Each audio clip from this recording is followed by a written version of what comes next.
PSC Ernakulam Wayanad 2024 ക്വസ്റ്റ്യൻസാണ് നോക്കുന്നത്. First question, French വിപ്ലവവുമായി ബന്ധപ്പെട്ട പ്രസ്താവനയിൽ ശരിയായവ ഏതെന്ന് തിരഞ്ഞെടുക്കുക.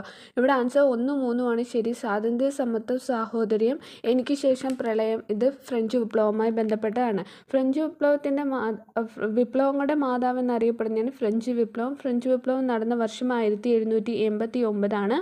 ഫ്രാൻസ് ഭരിച്ചിരുന്ന ലൂയി രാജാക്കന്മാർ ബൂർബൺ വംശത്തിൽപ്പെട്ടവരായിരുന്നു.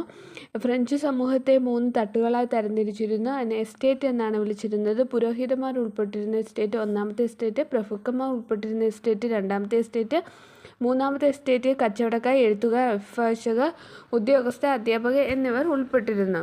ഫ്രാൻസിൽ നിലനിന്ന പ്രധാന നികുതികളാണ് തിരെ, തൈലെ, ഗബല്ലെ. ഒന്നാമത്തെ എസ്റ്റേറ്റിലെ പുരോഹിതന്മാർ കർഷകരിൽ നിന്ന് പിരിച്ചെടുത്തിരുന്ന നികുതിയാണ് തിതെ എന്ന് പറയുന്നത്. മൂന്നാമത്തെ എസ്റ്റേറ്റ് ഉൾപ്പെടുന്നവർ സർക്കാരിൽ നിന്ന് നൽകിയിരുന്ന നികുതിയാണ് തൈലെ എന്ന് പറയുന്നത്. അടുത്ത ക്വസ്റ്റ്യൻ എന്ന് പറയുന്നത്, ഐക്യ കേരള തമ്പുരാൻ എന്നറിയപ്പെടുന്നത് മഹാരാജ കേരളവർമ്മ. ഐക്യ കേരള തമ്പുരാൻ എന്നറിയപ്പെടുന്ന മഹാരാജ കേരളവർമ്മയാണ്. മാർത്താണ്ഡവർമ്മയുടെ വിശേഷണം എന്ന് തിരുവിതാംകൂറിൻ്റെ അശോകനാണ് മാർത്താണ്ഡവർമ്മ. കാർത്തിക തിരുനാൾ രാമവർമ്മ എന്ന് വെച്ചാൽ ധർമ്മരാജ, കിഴവൻ രാജ എന്നിങ്ങനെ അറിയപ്പെടുന്നത് കാർത്തിക തിരുനാൾ രാമവർമ്മയാണ്. അടുത്ത ക്വസ്റ്റ്യൻ PSC ക്യാൻസർഡ് ക്വസ്റ്റ്യൻ ആണ്.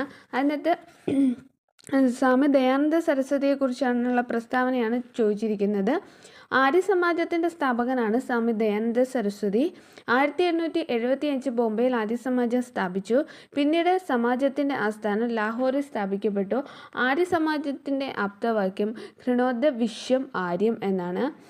ഇന്ത്യ ഇന്ത്യക്കാർക്ക് എന്ന മുദ്രാവാക്യം ആദ്യം മുഴക്കിയത് ദയാനന്ദ സരസ്വതിയാണ്. സ്വരാജ്, സ്വഭാഷ, സ്വധർമ്മ എന്നീ മുദ്രാവാക്യം ഉയർത്തിയ നവോത്ഥാന നായകനാണ് ദയാനന്ദ സരസ്വതി. വേദങ്ങളിലേക്ക് മടങ്ങാൻ ആഹ്വാനം ചെയ്ത സാമൂഹ്യ പരിഷ്കർത്താവാണ് ദയാനന്ദ സരസ്വതി. അടുത്ത ക്വസ്റ്റ്യൻ എന്ന് പറയുന്നത്, മഹാത്മാഗാന്ധിയുമായി ബന്ധപ്പെട്ട് ശരിയായത് തിരഞ്ഞെടുക്കുക. മഹാത്മാഗാന്ധിയുമായി ബന്ധപ്പെട്ട സംഭവങ്ങൾ തിരഞ്ഞെടുക്കുക എന്ന് വെച്ചാൽ ഇത് 3 ശരിയാണ്. പ്രവർത്തിക്കുക അല്ലെങ്കിൽ മരിക്കുക, ക്വിറ്റ് ഇന്ത്യ സമരമാണ്. ചമ്പാരൻ സത്യാഗ്രഹം, സിവിൽ നിയമലംഘന പ്രസ്ഥാനം, ഇത് 3 ശരിയായ പ്രസ്താവനകളാണ്. അപ്പോൾ ക്വിറ്റ് ഇന്ത്യ സമരത്തിൽ ഗാന്ധിജി ഉയർത്തിയ ആഹ്വാനമാണ് പ്രവർത്തിക്കുക അല്ലെങ്കിൽ മരിക്കുക എന്നത്. ഗാന്ധിജിയുടെ ഇന്ത്യയിലെ ആദ്യത്തെ സത്യാഗ്രഹമാണ് ചമ്പാരൻ സത്യാഗ്രഹം.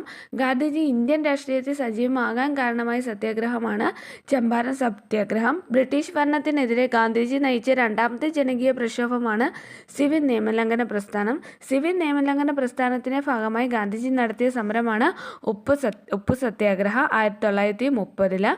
ഇതിനകത്ത് ഓപ്ഷനിൽ പറഞ്ഞത് ചാന്നാർ ലഹള. ചാന്നാർ ലഹള എന്ന് വെച്ചാൽ കേരളത്തിലെ ആദ്യ സാമൂഹ്യ